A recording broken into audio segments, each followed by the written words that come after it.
എല്ലാവർക്കും നമസ്കാരം. അപ്പോൾ മെയ് 18-ാം തീയതിയിലെ ഡെയിലി കറണ്ട് അഫയേഴ്സ് ചോദ്യങ്ങൾ നോക്കുന്നതിനാണ് നമ്മൾ ഇന്നിവിടെ വന്നിരിക്കുന്നത്.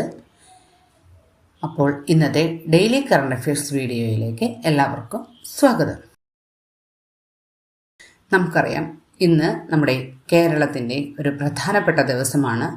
16ാമത് കേരള നിയമസഭയിലേക്കുള്ള തിരഞ്ഞെടുപ്പ് നടന്നു. മെയ് 4-ന് അതിൻ്റെ ഫലം വന്നു. അതിനുശേഷം UDF മുന്നണിയുടെ നേതൃത്വത്തിലുള്ള 16ാം കേരള നിയമസഭയുടെ മുഖ്യമന്ത്രിയും മന്ത്രിമാരും, അതായത് മന്ത്രിസഭ അധികാരമേൽക്കുന്ന ദിവസമാണ് ഇന്ന്.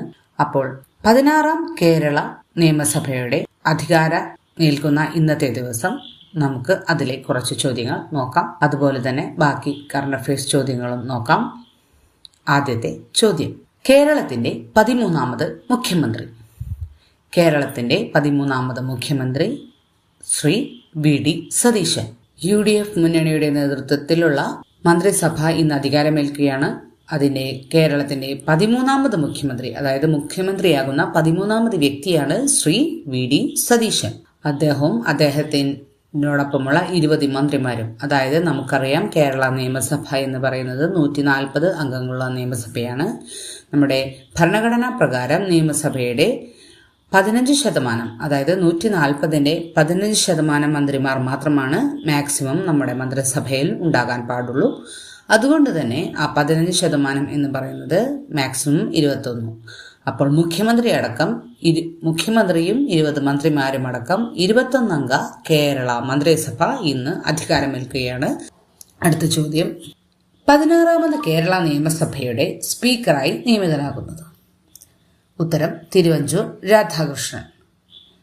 തിരുവഞ്ചൂർ രാധാകൃഷ്ണനാണ് 16ാമത് കേരള നിയമസഭയുടെ സ്പീക്കറായി നിയമിതനാകുന്നത്. സ്പീക്കറായി നിയമിതനാകുന്ന 25ാമത് വ്യക്തിയാണ് ശ്രീ തിരുവഞ്ചൂർ രാധാകൃഷ്ണൻ. അതായത് 25ാമത്തെ കേരള നിയമസഭാ സ്പീക്കറാണ് തിരുവഞ്ചൂർ രാധാകൃഷ്ണൻ. അടുത്ത ചോദ്യം: 16ാമത് കേരള നിയമസഭയുടെ ഡെപ്യൂട്ടി സ്പീക്കറായി നിയമിതയാകുന്ന വനിത ആരാണ്? ഒരു വനിതയാണ് 16ാമത് കേരള നിയമസഭയുടെ ഡെപ്യൂട്ടി സ്പീക്കർ സ്ഥാനത്തേക്ക് വരുന്നത്. ഉത്തരം: ഷാനിമോൾ ഉസ്മാൻ. ഷാനിമോൾ ഉസ്മാൻ കേരള നിയമസഭയുടെ ഡെപ്യൂട്ടി സ്പീക്കർ ആകുന്ന 3ാമത് വനിതയാണ്. നമുക്കറിയാം, 1957-ൽ ശ്രീ EMS നമ്പൂതിരിപ്പാടിന്റെ നേതൃത്വത്തിലുള്ള 1ാം കേരള ഗവൺമെന്റിന്റെ അല്ലെങ്കിൽ 1ാം കേരള നിയമസഭയുടെ ഡെപ്യൂട്ടി സ്പീക്കർ ആയിരുന്നത് KO ഐഷാബായി.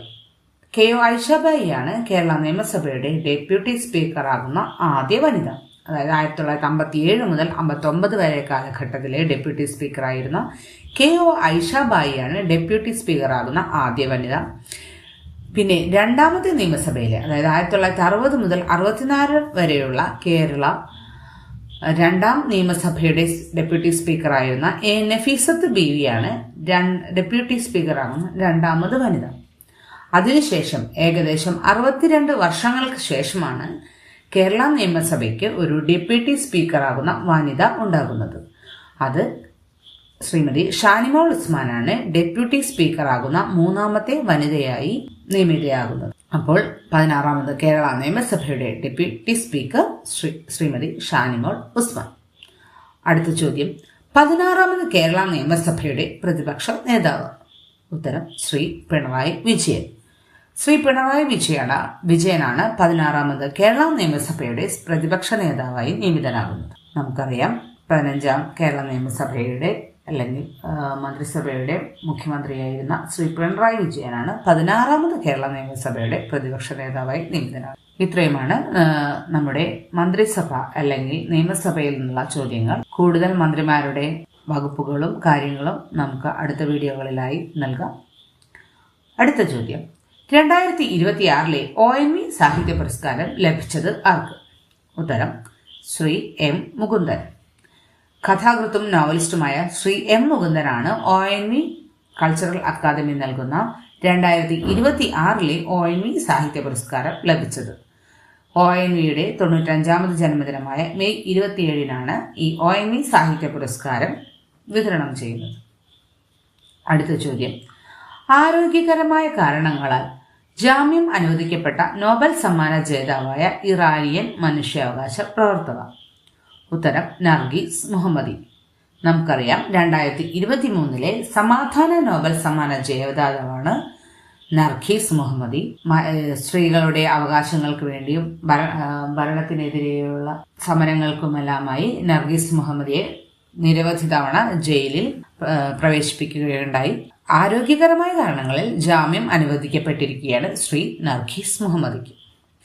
അടുത്ത ചോദ്യം, സംവിധായിക മീര നായർ ഒരുക്കുന്ന അമ്രി എന്ന ജീവചരിത്ര സിനിമ ആരുടെ ജീവിതത്തെ ആസ്പദമാക്കിയാണ്? ഉത്തരം അമൃത ഷെർഗിൽ. അമൃത ഷെർഗിലിന്റെ ജീവിതത്തെ ആസ്പദമാക്കി ശ്രീമതി സംവിധായികയായ മീര നായർ ഒരുക്കുന്ന സിനിമയാണ് അമ്രി. അടുത്ത ചോദ്യം, 2026 ഫിഫ ലോകകപ്പ് ഫുട്ബോളിന്റെ ഉദ്ഘാടന മത്സരത്തിന്റെ വേദി? ഉത്തരം അസ്ലറ്റെക്ക സ്റ്റേഡിയം, മെക്സിക്കോ സിറ്റി. നമുക്കറിയാം US, കാനഡ, മെക്സിക്കോ എന്നീ രാജ്യങ്ങളിലായി 3 രാജ്യങ്ങളിലായാണ് 2026 ഫിഫ ഫുട്ബോൾ ലോകകപ്പ് നടക്കുന്നത്. അതിന്റെ ഉദ്ഘാടന മത്സരം നടക്കുന്നത് മെക്സിക്കോ സിറ്റിയിലെ അസ്ലറ്റെക്ക സ്റ്റേഡിയത്തിലാണ്. ജൂലൈ മാസങ്ങളിലായാണ് ഫിഫ ലോകകപ്പ് ഫുട്ബോൾ നടക്കുന്നത്. അപ്പോൾ അതിന്റെ ഉദ്ഘാടന മത്സരത്തിന്റെ വേദി അസ്ലറ്റെക്ക സ്റ്റേഡിയം. ഇത്രയുമാണ് മെയ് 18 കറണ്ട് അഫയേഴ്സ് ചോദ്യങ്ങൾ. നമ്മൾ വളരെ ഇമ്പോർട്ടൻ്റ് ആയിട്ടുള്ള ചോദ്യങ്ങൾ മാത്രമാണ് കറണ്ട് അഫയേഴ്സിൽ ഉൾപ്പെടുത്തി വരുന്നത്. അതുകൊണ്ട് തന്നെ ഇതിൽ നിന്നും സ്കിപ്പ് ചെയ്യാതെ കൃത്യമായി എല്ലാവരും പഠിക്കാനായി ശ്രമിക്കുക. നമ്മുടെ ചാനൽ ഇതുവരെ സബ്സ്ക്രൈബ് ചെയ്തിട്ടില്ലാത്തവർ സബ്സ്ക്രൈബ് ചെയ്യണം. നമ്മുടെ വീഡിയോകൾ ഇഷ്ടപ്പെടുകയാണെങ്കിൽ ലൈക്ക് ചെയ്യുകയും ഷെയർ ചെയ്യുകയും ചെയ്യുക. അപ്പോൾ നമ്മുടെ കറണ്ട് അഫയേഴ്സിന്റെ വീക്ക്ലി റിവിഷന്റെ ലോങ് വീഡിയോ നമ്മൾ ഇന്ന് തന്നെ വൈകുന്നേരം അപ്ലോഡ് ചെയ്യുന്നതായിരിക്കും. എല്ലാവരും കൃത്യമായി ഡെയിലി കറണ്ട് അഫയേഴ്സ് വീഡിയോകളും വീക്ക്ലി റിവിഷൻ വീഡിയോകളും ശ്രദ്ധിച്ച് പഠിച്ച് കറണ്ട് അഫയേഴ്സിൽ നിന്നുള്ള മുഴുവൻ ചോദ്യങ്ങളും അല്ലെങ്കിൽ മുഴുവൻ മാർക്കും കരസ്ഥമാക്കാനായി ശ്രമിക്കുക. Thank you.